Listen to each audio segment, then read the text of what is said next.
Just about there. All right. So let's get started. Good morning, everyone, and welcome to the next workshop in our virtual ministry fair, Servants of the Spirit, Gifts for Ministry. Before we begin, I'd like to thank Ms. Ada Ramirez for providing Spanish translation for today's session. There is no default language, so please be sure to click on the interpretation icon at the bottom of the screen and select either English or Spanish. We are joined this morning by Mr. Jack Rutledge, Vice President of Client Services for Church Insurance Agency, to discuss cyber risk and liability and cyber risk insurance. As a reminder, this session is being live streamed on the Diocesan Facebook page and YouTube channel, and the recording will remain available for viewing on demand. A link to that video, along with the resources presented, will also be available on the EDLA Convention website at www.diocesanconvention.com. At this time, I ask everyone to please mute yourselves. Anytime you have questions or comments, we would love to hear from you. Just put them in the chat and we'll answer them throughout the presentation in the order that they are asked. And now I turn it to our Bishop Suffragan, Bishop Diane Bruce, to offer an opening prayer. Well, good morning, everyone. It's so great to see you and great to have Jack with us this morning as representative from Church Pension Group. The Lord be with you. And also with you. Also with you. Gracious and Holy One, we give you thanks for this day. We give you thanks for those who can help guide us through these cyber waters to help us understand what risk is out there, how to avoid that risk, and how to inform and help others at the same time. Lord, we ask you to be with us this day. Bless this time. Bless Jack and all of the members of the Church Pension Group, and bless us all here in the Diocese of Los Angeles. All this we ask and give thanks in Jesus' name. Amen. Amen. Amen. Thank you, ma'am. And now I turn it to you, Jack. Fantastic. Thank you. Again, I'm Jack Rutledge. I work for the Church Pension Group, Church Insurance. We're here to discuss a little bit about cyber liability and what it does as a protection for your church and what it does as a protection for your business. It's kind of, our timing's pretty good right now, considering the big cyber loss they had in North Carolina, that giant gas line that was down for a couple of weeks. So it's a relevant issue in today's society, and there's more cyber claims occurring within the industry. There are some really fantastic companies out there that offer cyber insurance, and I think it's an important piece of your insurance program as an add-on or as an integral part of your risk management program. So I'm going to share my screen. I've got a nice little presentation that I put together along with the help of the great folks at slideshare.net. So we're going to start. If anybody has any questions as I'm going along, please feel free to jump in. So there's a few, we'll just start. We'll just go ahead and start. So cyber liability, it's one of the fastest growing lines of insurance, far outseeds things like malicious attack or employee benefits liability, things like that. It's one of those event things like in terms of exposures that are increasing every year because the availability of opportunities for hackers or opportunities for people to get into your information or mine your data and things like that. So one of the biggest issues that we'll see more claims on that line of business than any other types of claims like property claims or actual lawsuits that affect churches. So far, the claims have been increasing, but the experience for insurers has been very favorable. Like I said, there's some quality carriers in the marketplace that have a wonderful product, along with what we do for our churches. So it hasn't been an issue in the industry, but claims have been increasing little by little every year, usually 10 to 12% annually. Those types of claims go up. Small businesses are growing at the same rate of large companies. So you think of large companies like Amazon or Target or Apple. Those folks are having a lot of cyber claims, but so are the little guys. The little mom and pop stores that run a retail store. They're selling a service or something like that. Generally, because of the similar type of exposures, they're all online. They all do payment processing on a website. They're selling across the internet. Their email communications, out of the country or across state lines. So they're all kind of doing the same kind of things. It's just the bigger companies are doing it on a grander scale, but the exposures are the same. There's a few challenges that are coming within the industry. Too many breaches, right? There has to be a development of some good risk management practices or some good training out there to let folks know, proper processes to do certain things. It will cause future premiums to increase. I'm not saying in the immediate future. I'm saying probably 5, 6, 7 years down the road, that program is going to have some immediate, premium dollar increases. And if it doesn't get under control, it's going to be more expensive in the future than actual property insurance. Another challenge is there's lack of IT talent in that industry.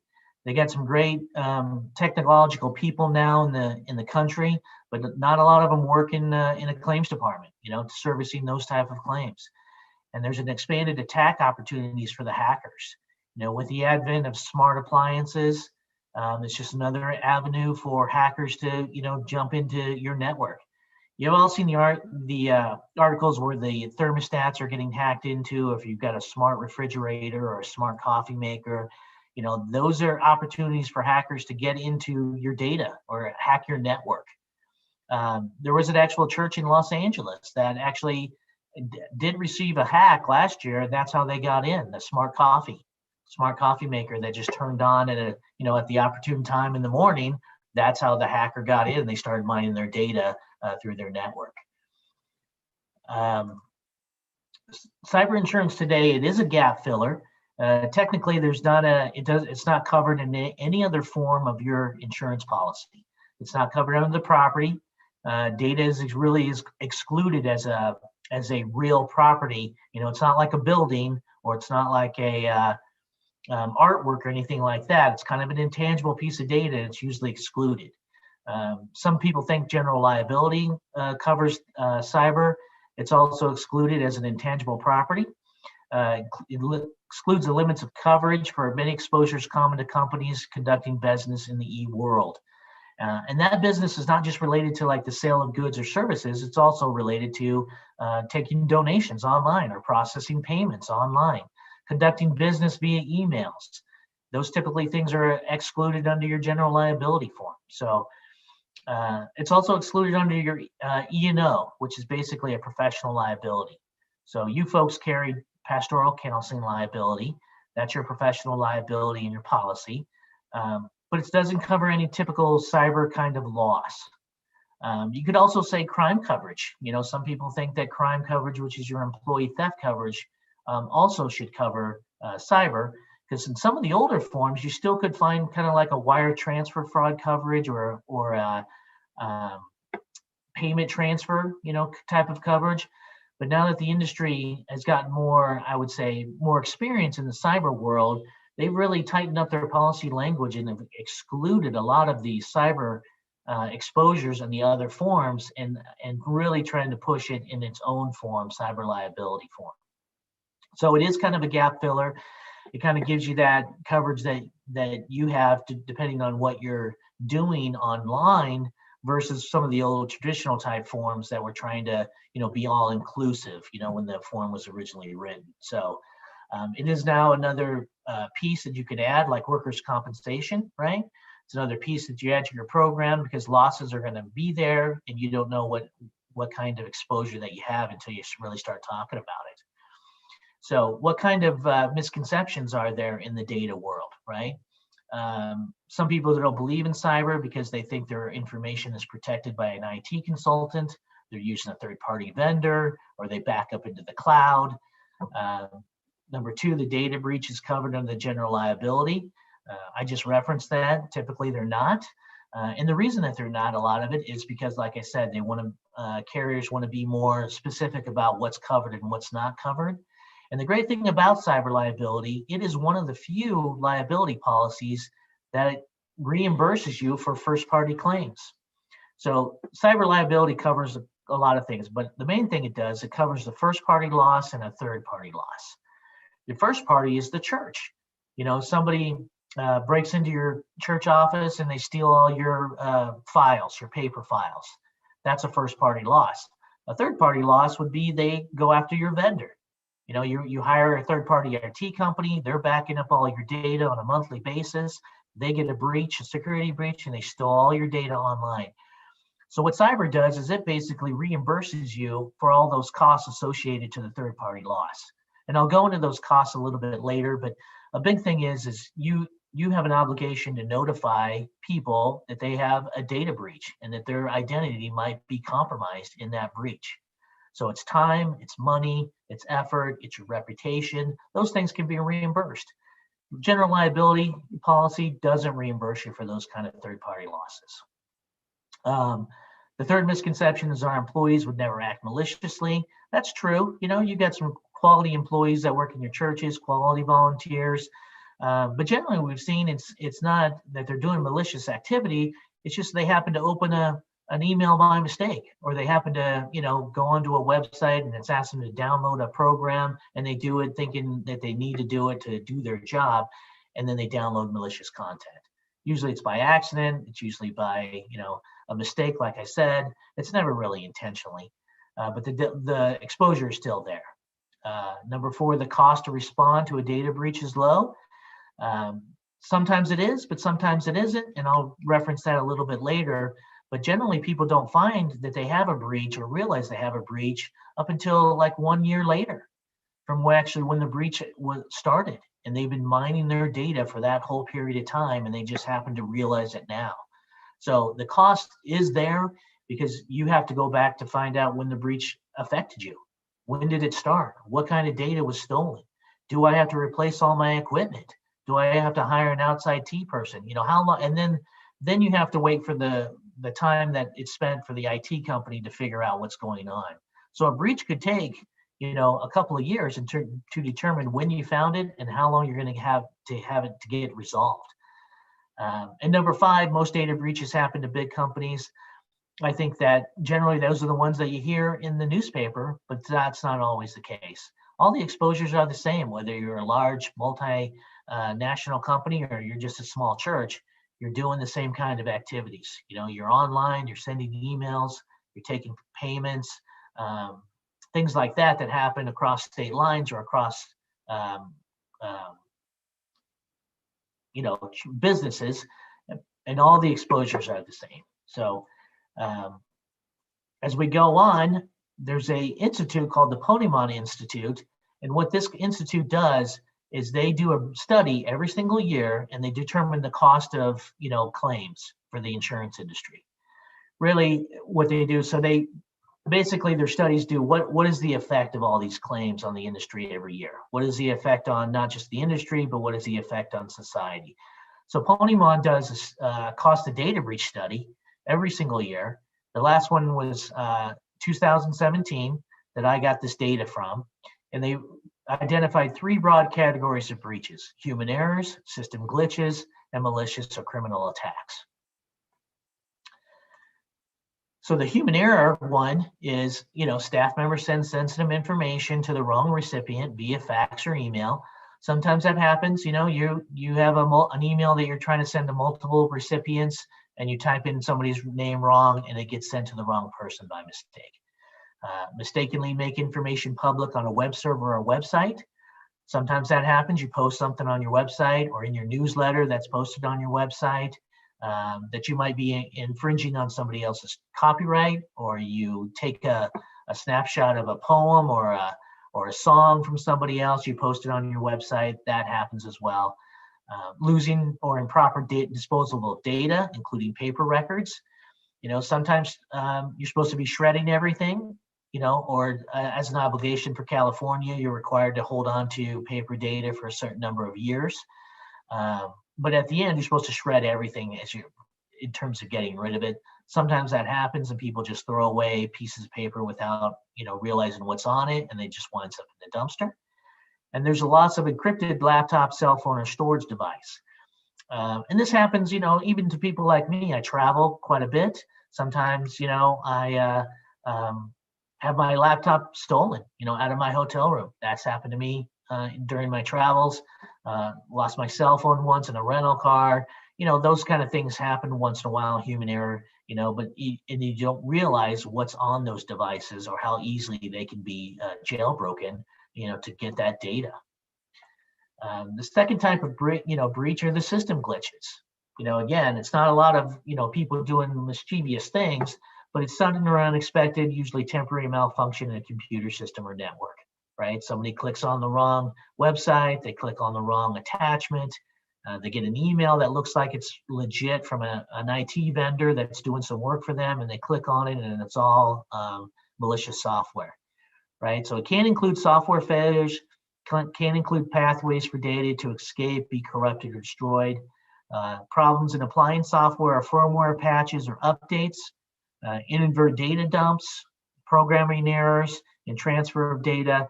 A lot of that stuff, people are only good as the information that they put in the system, or the information that they're applying in terms of like software patches and things like that. But again, that can cause vulnerabilities in your data. It can put in back doors, or they could leave your system open for more vulnerabilities depending on what's happening, or your system crashes, and then you don't have any access to any of your data, and it could be lost forever. And we go on to the third one, right? We're still into the third one is the hackers, right? Malicious or criminal attacks. So hackers are getting more experienced, they're getting more active. And we've all seen things like, physical loss or theft, attacked on web applications. They're looking for vulnerabilities, phishing attacks, which are those emails that you get, everyone gets them. Looks like they're coming from the bishop, or it looks like they're coming from your rector or a treasurer of the church that says, hey, we're doing this special program. Can you get some, what are they called? Cards, right? Filled with money. Get a few of those, or transfer money to another account for this special ministry. We've all seen them, and they're getting more advanced, and they go onto your website and they find emails, or they go onto your Facebook page and they do research about you. They might contact you that way. Farming or installing malicious software that misdirects users to fraudulent websites. That happens quite a bit as well. You get an email that looks like it's coming from Google that says somebody logged into your Google account, your Gmail account. You need to re-log in to verify your information. That kind of stuff happens all the time. And then before you know it, you've just given them the open door into your email system, and that's how they get into your whole data file. Dedicated denial of service attacks, that blocks the availability of networks. You come in the morning, you pop up your computer, your website's supposed to come on, and people then start calling you and said, hey, we're trying to make donations, for our monthly contribution, and then there's a denial of service. I can't get in. It's blocked for some reason. What's going on? Somebody's hacked into your payment processing software, or the server that you're using to make those transactions. That's what a dedicated denial of service attack is. So that of the three, that is the most alarming type of attack that you could have on your your cyber network. And it's the most one that you have to be careful of, basically to watch out for and make sure that all your data is protected. The good thing about cyber is a lot of it does cover the physical paper as well as the intangible data as well. So you could have paper files stolen, like HIPAA files, when you're doing your annual medical enrollments. That stuff is stolen. That's a cyber loss, as well as if they took all that data from one of your vendors. So on the next breach, right, some more malicious or criminal types of attacks. There's too many to list, but I thought I would include a few more, right? Cyber extortion. That's what happened to that pipeline in North Carolina. They were hacked. Their system was shut down. The oil company paid that hacker group $5 million to get their data back and open up the pipeline again. Point of sale intrusions, right? Target example, the AC vendor. Those credit card skimmers that you pay at the point of sale to pay for your items at Target. Remember that hack that happened several years ago? Well, the hackers got in through their AC system, because it was a smart system, and all their and everything was connected on one network. But the AC system was the most vulnerable, and that's how they got in, and that's how they got into all their data. So that not only did Target have to replace all of their card skimmers at the register, but they also had to update their entire ventilation network for all their buildings. Payment card skimmers, that's basically, it's a device that goes over the point of sale terminal on the Target counter. And basically all it does is it's just a piece that goes over it. You scan your card again, and it collects that information. Viruses, worms, Trojan horses. Like I said, there's a lot of stuff going out there that could happen to anybody just by going to the wrong website. So, but those are the big three. The malicious or criminal attacks, that's the major one. The other stuff that happens, like human error, that kind of stuff happens. System glitches, your system shuts down, but it's all relevant, and it all affects you in terms of lost business, lost data, and lost time out of your daily lives to get those things corrected, because it's an integral part of how you run your operations from day to day. What happens when you have a cyber attack? What are you supposed to be doing? What does California say that you have to do? There's a few things you have to, that's always required in terms of what California specifically has you to do. The forensic analysis, right? You have to determine the extent of the breach. What steps do you have to take to comply with California state laws? Who do you have to notify, right? You have to notify individuals affected by the breach. They could be risk at identity theft. Each individual will receive an offer for 12 months. They get a credit bureau monitoring. That's part of the deal with most cyber policies. Credit, not just monitoring, but credit, resolution if their identity is stolen because of the breach. Fraud resolution services, provides affected individuals with credit monitoring services, credit resolution, and loss control information, right? So the carrier that you're using your cyber policy from, gives you steps on best practices, does additional training, tells people what to look for in emails that they get, what kind of communication you should be sending out, what kind of communication comes into your church, how many, are you holding your own data? Are you, using a third party? What's the plan? What are the steps that we need to do to resolve this issue, plus prevent it from happening again in the future? So all very important pieces, but the biggest thing that you want to know is the forensic analysis and the notification. Required by law, specifically the notification. That's a big time investment for the church. You've got a large congregation, you got many members who are all donating or volunteering, and you have a security breach. You have to notify everybody in your membership, that they might be a victim, whether that's email or by mail or by phone call. And there's fines, things like that. The state could fine you if you don't notify people. The average cost of a breach as part of the Ponymon Institute is $154 per record. That's the average cost that costs the church in time, resources, investment of mailings, postage, phone calls, things like that. Costs rise with the discovery of time. It takes a lot of effort to, whether you have your own IT staff or whether you have to hire an outside company to discover when the actual breach occurred. Did it occur this year? Did it occur a prior year? How did they get through your system? What kind of liabilities, what kind of vulnerabilities do you have in your system? Did the breach come through the vendor? What's the communication like between the vendor and yourself?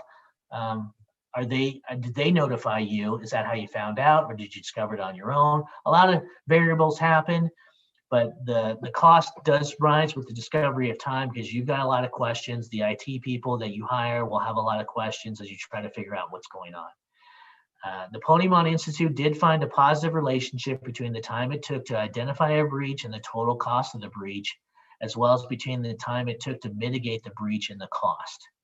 So all the cost is relative, in terms of the total loss. It's just not, when you have a breach, you just can't think of what, the value of that data that was stolen. Is that the only thing that's going to be reimbursed to us?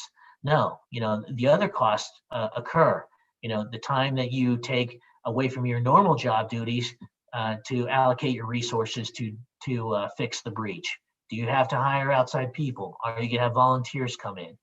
Are you going to be on the phones, like I said, or mailing? Or do you have to replace all your equipment? Those are additional costs that you have to think of in terms of the cyber breach, because like I said, as we get more technology advanced, the more that we rely on technology to run our businesses. So how long are you going to be out of commission until this breach is figured out and resolved for you?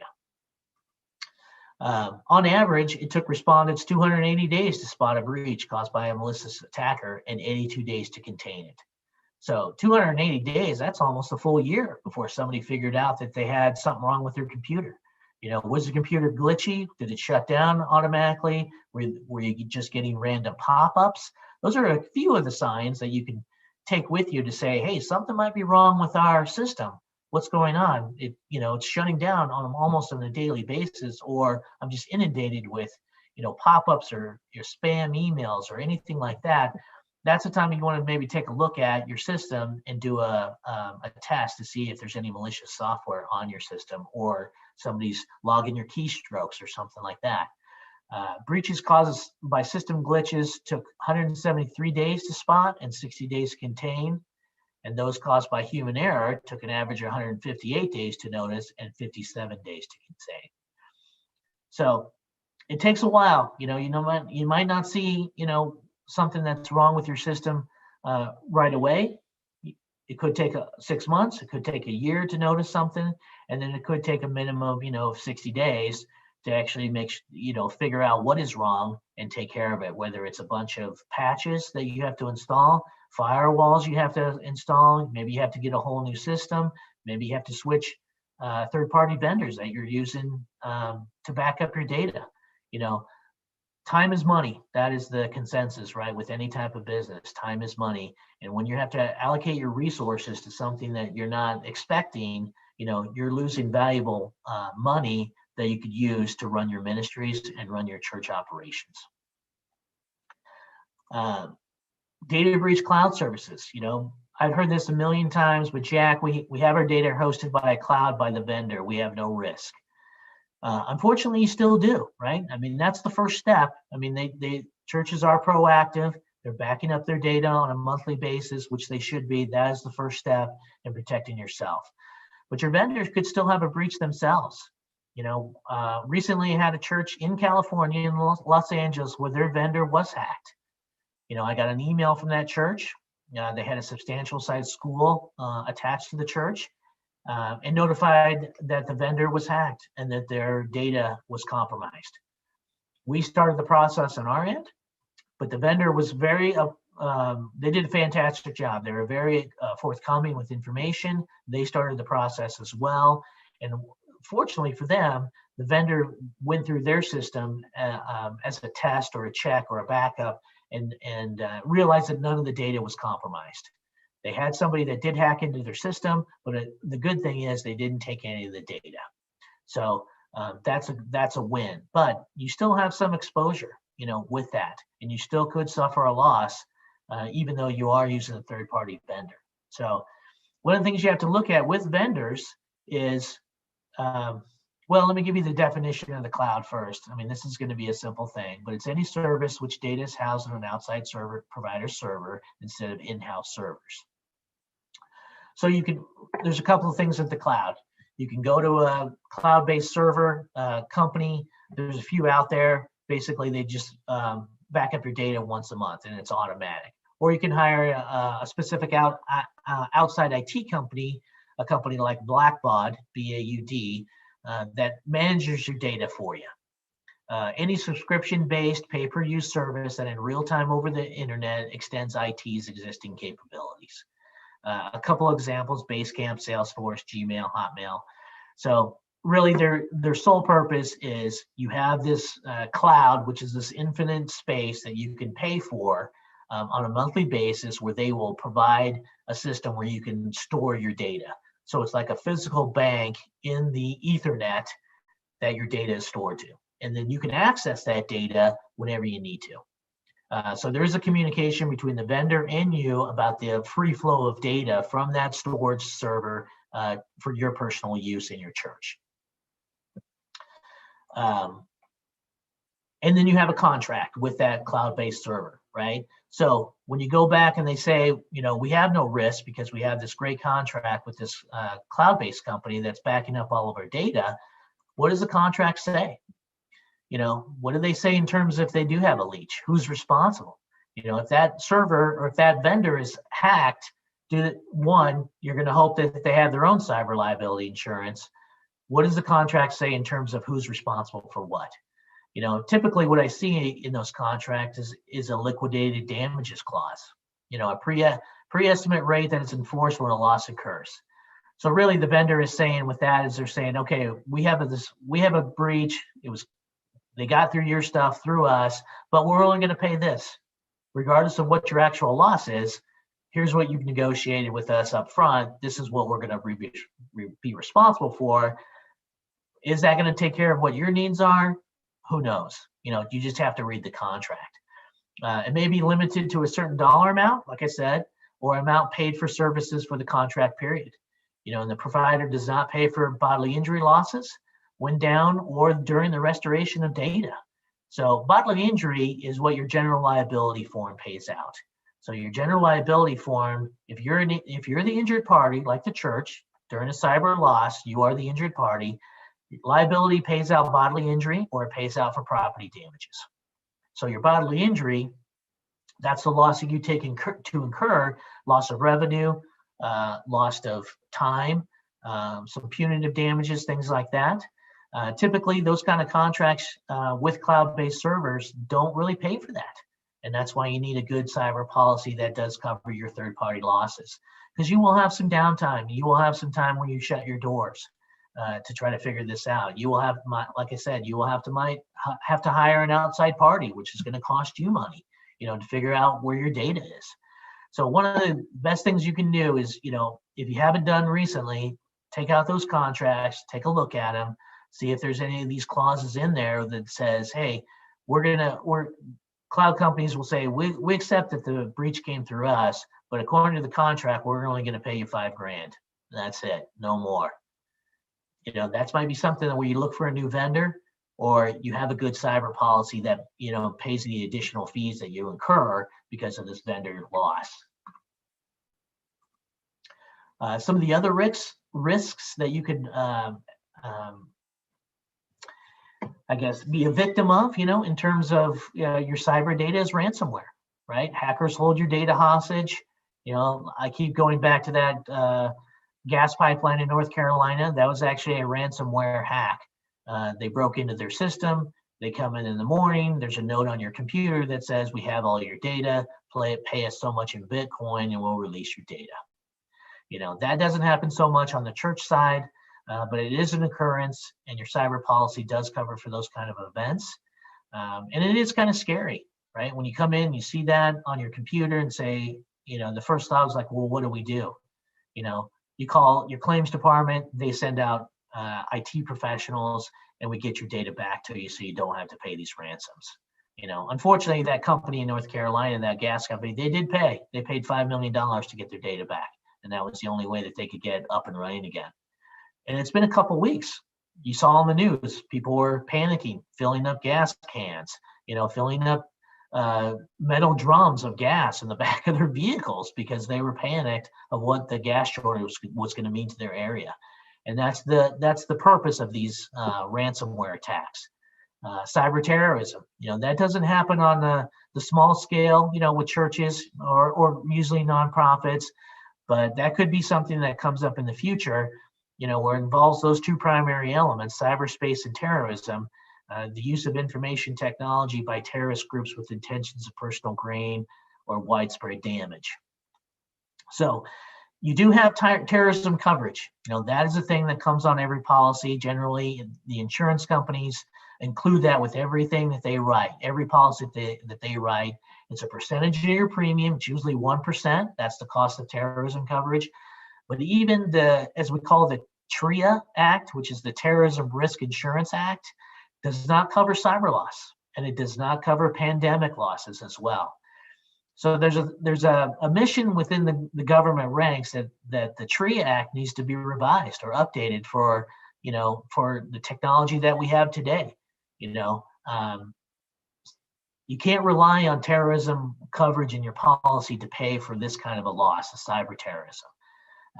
Maybe someday in the future, when they do revise it and they enhance that program, because like I said, every insurance policy in the nation has terrorism coverage as part of its program. But unfortunately, it doesn't cover any kind of real cyber loss. So again, there's a gap that you have in your program that if an outside attacker shuts down the electrical grid for the United States, you again don't have any recourse to try to get your business back up and running because it's not covered under your general liability form, and it's not covered anywhere else unless you have a cyber policy. Some of the things that cyber does cover, that you do on a daily basis in terms of your business is multimedia liability. It's personal injury in cyberspace, right? What are you doing on your website? What kind of materials are you promoting? What kind of literature are you posting in your newsletters? Email communications, things like that, right? It covers libel. It covers slander. You can't post anything that's not true of people or your personal opinions of people. Trade libel, product disparagement. That's if you're actually making a product. Any other defamation or harm to any other to the character or reputation of any person or entity. That's a big deal in like journalism, right? People try to report the news, but they can't, they're not supposed to put their own personal opinions and things like that in their writing. That's what multimedia liability covers, and basically in a cyber instance. You got a nice website, you're trying to promote your church, you're trying to get people involved in the community to come to your facility. What are you putting on your website about your events, about people? Facebook pages as well as like that. What kind of pictures are you posting? So there's a lot going on your websites. Invasion of privacy. Are you posting pictures of people on your Facebook page that they don't want you to post? Have you gotten consent from those people on your Facebook or websites that they're okay with them posting their likeness and you're using that as a promotional tool to get people to come to your church for service? Publication of private facts. Are you letting people know that, hey, look at this event. This was at John's house and John lives in, here's his address. Is that kind of stuff going on? False light, like I said, misappropriation of name or likeness. The important thing there is you got to get consent. All churches have functions. Are you doing functions in the park? Did you take a youth group, on an event somewhere? This is what our Sunday service looks like. This is our choir, and you're taking pictures of all that stuff. One of the things you always have to remember is like, if somebody doesn't agree with you using their likeness, you could be sued for that. We've seen that in sports. One of the video games that is made every year by EA Sports, right? They were making sports football games.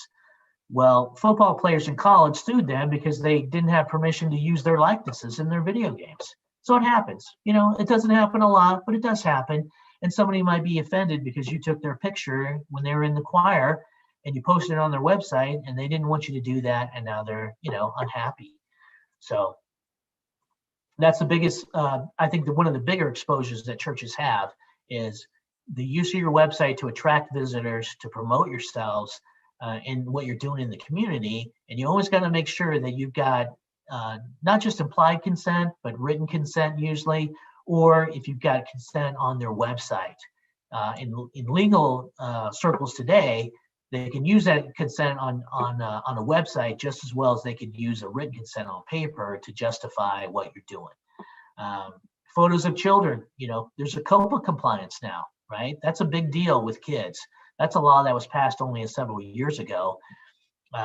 And it stands for Children's Online Privacy Protection Rule, right? Basically, that says you can't post identifying information next to any photo of a kid. Their name, their address, their phone number, where they go to school, where they live, and the identifying factors that somebody on your website could find that child somewhere locally. That's a big deal, for our churches, because you folks do love to post pictures, camps especially. Camps post a lot of pictures of kids on their websites of the activities that they're doing to generate interest for those kids to come to their camp. You always got to keep this in mind, in terms of that. Pictures are fine, as long as you got the parents' consent that you're going to post some pictures of activities that go on at your facility. But you always got to make sure that you're aware, say, hey, this happened at the camp, on July 3rd, and these people were attending. That kind of stuff you can't post. But that's a very important rule in terms of what you can do on your websites and what you can't. Express consent, right, equals written consent. Always get this form of consent when dealing with posting photos of minors online. California, as well as most states, have passed the Uniform Electronic Transactions Act. Allows web-based consents to be enforceable, just like a normal written consent. So it's important to get some kind of documentation that if you do post stuff and you're questioning whether you can or not, always reach out to the parents, always get that person's permission. Express consent works just as well, like I said, as written consent in terms of enforceability. You don't want to be sued later for, a camp that your child took, or an event that your child took a year ago. All of a sudden, the church or the camp is run with those pictures, and you actually never told them that they could do that. So that's one of the few lawsuits that we've seen, in terms of our cyber losses that we've seen so far with churches. It's not just, I lost all my data, but we've had some cyber claims that had to deal with, payment processing on websites, pictures that have been posted on Facebook pages and things like that, that people feel that were an invasion of their privacy, or they took their likeness and used it for, promotional period, stuff like that, which you wouldn't think, lawsuits like that would happen in the religious nonprofit world, but they do sometimes, they do. Copyright infringement, that's another issue that you have on your websites or in your newsletters, right? It's a form of protection for authorship of original works. So you can't post somebody else's poem or somebody else's literature, somebody else's music, somebody else's image if they own it, and expect to get away with that without kind of compensating them for their work. And that's what copyright infringement does. You could post a nice poem from somebody that you found, put it in your newsletter. The actual owner of that poem, sees it online. That's when you get the phone call. That's when you get the lawsuit and says you didn't get permission I didn't give you permission to use that. I'm going to sue you now. With clip art and images, there's a thing called NFT images right now where people are buying these, images of celebrities or images of other things, and they're paying this gobs of money on it. The latest one was somebody bought an image of LeBron James for $100,000. And basically what the NFT is they own that image now. For $100,000, they own that one specific image of LeBron James. But the question is going to be now, if they own that image and then they try to resell it, or they try to license that image to other companies, when does LeBron James come back into the picture and then sue them for, stealing his likeness? I mean, technically, what is the real issue of ownership in an NFT like that? And so that's where copyright infringement comes on, right? He's going to sue somebody for stealing his image, even though they paid a chunk of money for it. They don't own the entire image of LeBron James. They just own that one picture. So you're going to see more cases come up like that of copyright infringement, trademark infringement, who owns what in terms of that context. But you need to be protected for those kind of things, because you don't know if a lawsuit's going to come up that says, hey, you took my picture 10 years ago. I never said that you could. And now I realized, I never want you to do that in the first place. And now I'm going to sue you. So be cautious of using copyrighted text, sermons, especially that, discuss what you post online, right? I know sermons are original works, obviously, but they might take inspiration from other rectors. They might take inspiration from what the bishop said, at his last meeting or something like that, where there could be an issue later. Are you giving proper credit if you're using somebody else's, wording or idea or things like that could come back and bite you? That's all I'm saying. There's some things out there that you have to discuss before you post it, and having a nice insurance policy is a nice backup, but as a being more proactive of what you post. Did you get permission? Are you using original works of art from somebody else? The vestry should be discussing those things before anything is put on their websites, any newsletter comes out, those kind of things. Trademark infringement, like I said, is another issue that you run into on the use of your website, right? It distinguishes it from other competitors. We all know the sayings, like a good neighbor, so-and-so is there, just do it, right? That's the swoosh. Good to the last, Maxwell's, good hands, people, right? You see that, you're in good hands. The umbrella, right? Which insurance company is this? You can't, one of the things that comes up that actually has happened with the church, and I'm sure that you've all heard the stories, right? Is the Diocese of South Carolina. They got sued for copyright infringement. They took the Episcopal logo, they tweaked it a little bit, and they got sued for that. And that's one of the issues that they had, that we paid, church insurance paid on that claim, because it was covered at that time under the directors and officers limit. We didn't have cyber back then, but it was kind of a thing that we didn't exclude under the D&O form, and so we did pay out on that. So one of those issues that you live and learn, and some kind of an unusual claim like that happens. We've righted the wrong, right? We shored up our policy language, and now we have cyber, but you don't know when these things come up, and a good attorney will find the gap in coverage that your policy has and exploit it. And that's what they did with us. Social engineering, that is more and more an increasing terms of a cyber risk that everyone has. People troll websites. They troll your Facebook accounts, Twitter accounts. They try to get an idea of who you are. They try to get an idea where you go. They try to get an idea of what you believe in, what you post, those kind of things. And it is the art of manipulating people, so they'll give up confidential information, right? You get an email which looks like it's coming from one of your Facebook friends that says, "I'm in trouble. Could you lend me some money? My car broke down," or I'm out of state. I can't get home. Can you help me buy a plane ticket? Those things happen all the time, more often than you're not. You post on your Facebook that you're, on vacation. You're in the great state of Hawaii or something.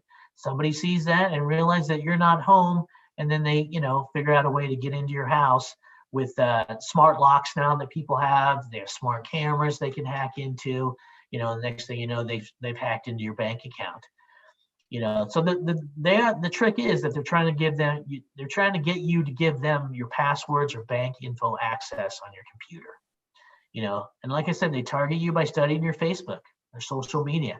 They hack into your email. They send an email to friends and family, asking for money, asking to check out this funny video that they just sent you, asking you to check out this link. They ask you for help. That's more and more of an issue in terms of cyber loss than really any other type of actual somebody diligently working to get into your system. They do it more by gaining your trust. They do it more by gaining your confidence. And then the next thing you know, you're willy-nilly giving them free information about your life, about your finances, about your family. And then the next thing you know, your whole life is up in upheaval because you have this huge loss. So Jack, we're at about 9:50 right now. I thought this would be a good time to take some questions. Okay. So I wanted to invite everyone who's joined us this morning to go ahead and put any questions or comments in the chat. And I actually had some questions. We're talking about how costly it is to suffer a breach like this, and it seems like it's really important to be proactive about these things, and having the proper insurance policies, having that cyber risk insurance is a critical part of protecting yourself and the church. And I'm wondering what other kind of proactive things can you do? It seems like a lot of this is, you want good internal policies and procedures. So what would you recommend for someone like a parish administrator who's, new to the job? What do they want to be looking out for? What should churches be doing in-house to be proactive against these kinds of breaches? Well, the first thing is that they need to have a good vendor. I mean, that would be the first recommendation. They should be backing up their data at least on a monthly basis, if not every day or every week, but monthly minimum. Check out the contract with the vendor, see who's responsible for what, and then establish my next slide was going to talk about, the gatekeeper. Establish somebody who's in charge of your social media for your church. What are they posting? What do you want to post? What kind of, what do you allow your employees to do while they're on the job? Are they surfing? Are they posting themselves about the activities that go on the church? You need to establish, as part of your employee handbook, a guideline for social media use while you're volunteering or working for the organization. And then again, hopefully they've got somebody who manages their website in terms of making sure that the donation portal is working, that people don't have a problem processing their donations. If they've got people that come onto their website asking for questions about, what your service is like, what upcoming events are.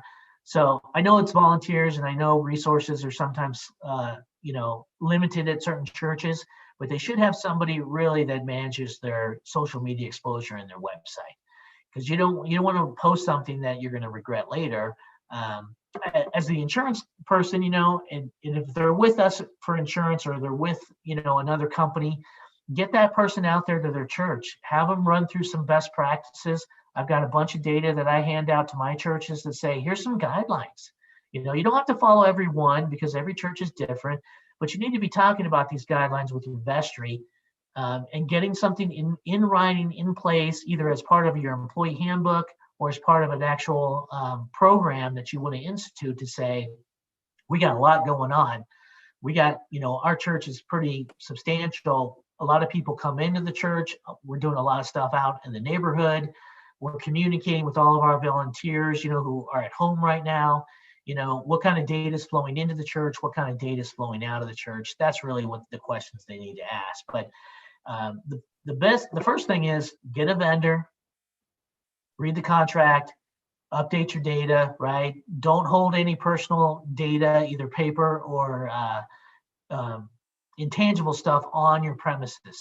If you happen to be a large enough church where you actually hold your own servers, and there are some churches out there that have their own data room, then they should have their own IT person. They should have an IT person on staff. Too many of these churches I've seen where they actually have a computer room, and you walk in and there's servers, but they don't have anybody on staff that services that stuff. They're still using this vendor to service that equipment. If you're willing to have that equipment on site, you need to have your own IT person, at least one person on site, because computers have to be monitored. They have to be updated. They have to be patched. They have to be scanned for viruses, on a timely basis. And then again, like I said, get somebody like me or somebody that they know in the insurance business, that can walk them through some best practices, some proactive stuff that they could do. It's not difficult, right? It's just get some few rules in place about the do's and don'ts, and that will go a huge step in protecting them from losses. The loss that I said that I had, they got through the smart coffee maker. Sometimes that stuff happens. But again, those smart devices, they have to be updated. They have to be patched every once in a while. You have to run updates on those. And if you're not doing that, that causes vulnerabilities. And that's what happened with that church. They left that coffee pot on. The software was never updated, and that's how they got in. Okay. So regular maintenance, paying attention, having these things monitored regularly. You mentioned something about people who are working remotely, because we do have a lot of people that are working from home with the pandemic. Is there something you would recommend to those people in order to be secure in the work that they're doing, since they are working with, private information? I would do a quick little training session on what to look for in emails, right? Look at the URL address. There's certain things in the URL address that you can look at to say this is not a legitimate address that this email is asking me to go to. Look at the email address. Who sent you the email? Do you know this person? If you get an email that looks fraudulent, easiest thing to do is call that person and say, hey, did you just send me this? Did you get a text? Do you know the number the text came from? certain things, as we get comfortable in our lives and we get comfortable working with certain people and we get a text, a lot of times we don't even think to look at the number that the text came from, but it says it's from John, and John, and you've worked with John for 10 years, and John's asking you to do something. Sometimes we just get too relaxed and say, yeah, okay, he's asking me to get some gift cards. No problem, I'll do it this afternoon. And the text wasn't even from his number, right? So it's just a little more, paying attention. But I would come in and say, here's some examples of web, emails, addresses that are false, URL addresses that aren't accurate. Don't click on anything that you don't know who it's from. Easiest thing to do is verify it, call the person that sent you the email. And trying to get everybody using the same email. You don't want 1,000 communications. Somebody's on MSN, somebody's on Gmail, somebody's still using AOL, somebody's still on Yahoo, right? The problem is you have 1,000 different servers trying to connect into your home server that your church uses. And that's where you get the breaches. That's where you get the vulnerabilities. CPG, we're very fortunate. We have a VPN that we have to log into, a network that we have to log into before I can use my computer.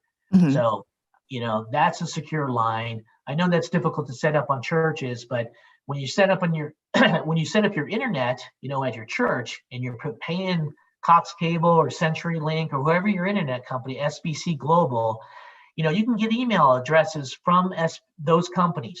You might have to pay a few extra dollars, but it'd be better to have everyone using the same email system, email server, than have everybody use their own personal emails. Even for volunteers, set up a quick company email, Jack Rutledge at SBC Global or Jack Rutledge at Gmail. I'm a volunteer. Once I'm done volunteering, if I decide to, my job is done or whatever, you can cancel the email. But it's best to get everyone on this using the same type of email server that can be easily set up from your internet provider that you use in your own city.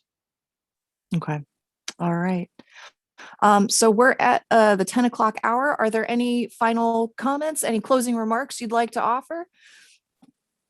I would just say the biggest thing is thank you for giving me some time. I put my contact information in here.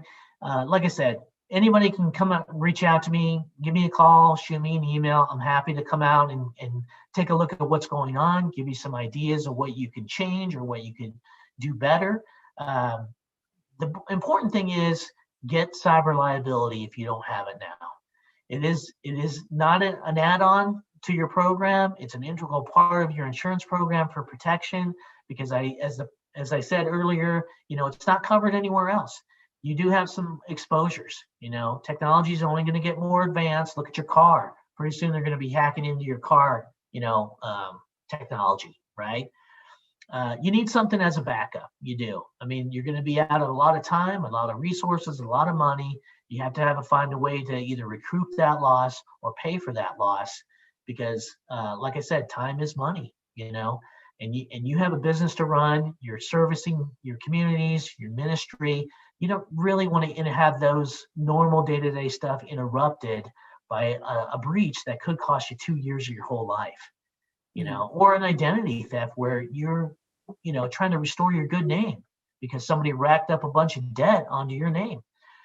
It's a nightmare, and it gives you some peace of mind and some comfort to know, hey, this is happening to me. My life is a wreck right now, but I got this great insurance company behind me. They're taking care of everything. They're restoring my name. They're restoring my company's reputation. They're restoring my confidence. And that's really what it's about. So cyber is important. It's only going to get more important as, like I said, as technology gets advanced. We have a great program, but go find a carrier. There's a lot of great carriers in the industry. Beasley's one of them. Hiscox is another one of them. We use Lloyd's of London. It'd be worthwhile to take a look at it and take a look at your options. All right. Thank you so much. So to close us out, I just wanted to thank you, Jack, for joining us. Thank you, Ada, for interpretation. As a reminder to everybody, the session was live streamed on the Diocesan Facebook page and YouTube channel, where they will remain available for viewing on demand. Link to the video along with the resources presented will also be available on the convention website at www.diocesanconvention.com. We'll also have information about upcoming workshops. And just thank you so much, everyone, for joining us. And I hope you have a wonderful rest of your day.